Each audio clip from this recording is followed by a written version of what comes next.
చాలా రోజుల నుండి వెయిట్ చేస్తున్నాం ఈ డే ఎప్పుడొస్తుందా అని. ఫైనల్లీ ఆ డే అయితే వచ్చేసింది.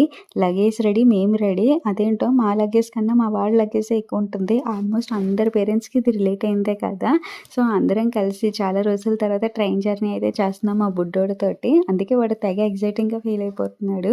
ఫస్ట్ ట్రైన్ ఎక్కిన తర్వాత మా వాడు చేసిన ఫస్ట్ పని ఏంటి అంటే లైట్లు, ఫ్యాన్లు స్విచెస్ ఆన్, ఆఫ్ చేసేస్తాడు. వాడికి బటన్స్ ఎక్కడుంటాయి అన్నది తెలుసనమాట. వెంటనే వెళ్ళి ఆ పని చేస్తాడు. దాని తర్వాత ట్రైనంతా తిరిగేస్తాడు. అదేదో వాడి ట్రైనే అన్నట్టు. స్లీపర్ కాకుండా ఏసీ బుక్ చేసుకోవడానికి రీజన్ కూడా మా బుడ్డిగాడే. స్లీపర్‌కైతే డోర్స్ ఉండవు కదా! సో, మా వాడు పరిగెడతాడు, ఎక్కడ పడిపోతాడని ఒకే ఒక్క రీజన్‌తో అయితే ఏసీ అయితే బుక్ చేసుకున్నాము. లేకపోతే అరే చలి మామూలుగా లేదండి బాబు. బయట చలి, ఇక్కడ చలియే. సో, ఏసీకైతే డోర్స్ ఉంటాయి. సో, వాడెంత పరిగెట్టినా ఇక్కడే కదా పరిగెడతాడు. సో, మేము భయపడక్కర్లేదని ఒకే ఒక రీజన్‌తో అయితే ఏసీ అయితే బుక్ చేసుకున్నాము.